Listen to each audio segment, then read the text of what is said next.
बात आज की चैनल के कार्यक्रम आर पार में मैं सुरेंद्र चतुर्वेदी आपका स्वागत करता हूं। भजनलाल वसुंधरा मुलाकात के पीछे का सच क्या है? राजस्थान भाजपा में सब कुछ ठीक नहीं चल रहा। मुख्यमंत्री भजनलाल शर्मा की लाख कोशिशों के बाद भी सियासत पटरी पर नहीं आ पा रही। एक तरफ विधायकों की नाराजगी बढ़ती जा रही है, दूसरी तरफ अंतरकलह के आए रोज नए नए ड्रामे हो रहे हैं।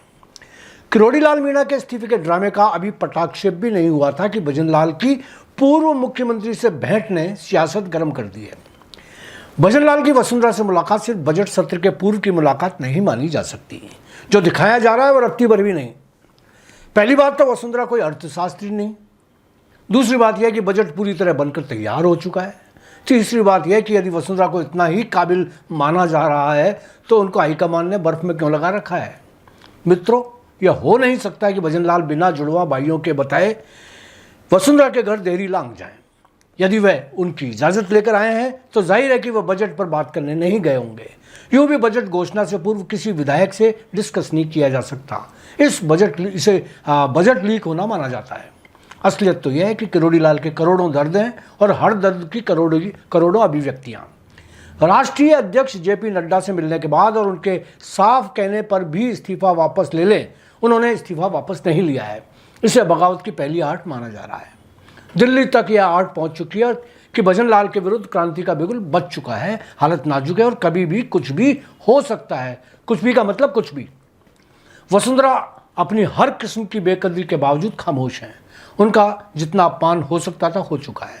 राजेंद्र राठौड़ से लेकर अन्य कई मौका परस्त चिलगोजों ने उनके विरुद्ध मुट्ठी तानकर जितना सत्ता सुख भोगना था भोग लिया है। इसके बावजूद आज भी 40 ऐसे विधायक हैं जिनका वर्तमान माहौल में दम घुट रहा है। उनको भी पार्टी ने बर्फ की सिल्लियों के नीचे लिटा रखा है।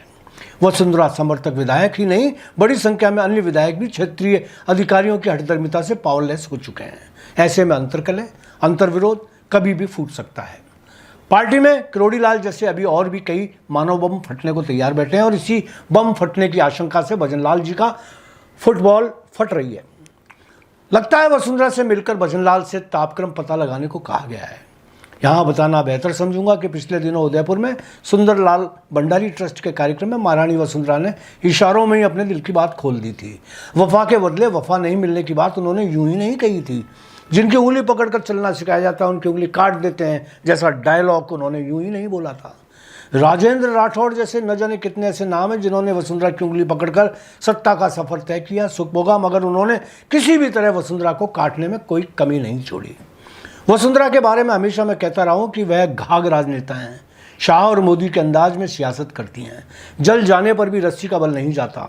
अल्पमत में बैठे मोदी जी का बल जिस तरह नहीं गया, बर्फ में लगी वसुंधरा का बल भी उसी तरह गया नहीं है। मोदी और शाह ने भजनलाल को भेजकर सत्ता संतुलन बनाए रखने के लिए वसुंधरा को आगाह किया है। हो सकता हो बड़ी शालीनता से उनको क्रांति के परिणाम भी बता दिए हों, इशारे से होने वाले नुकसान भी समझा दिए हों।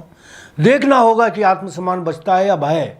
महारानी का फैसला ही तय करेगा उनका सियासती भविष्य। आज इतना ही, धन्यवाद।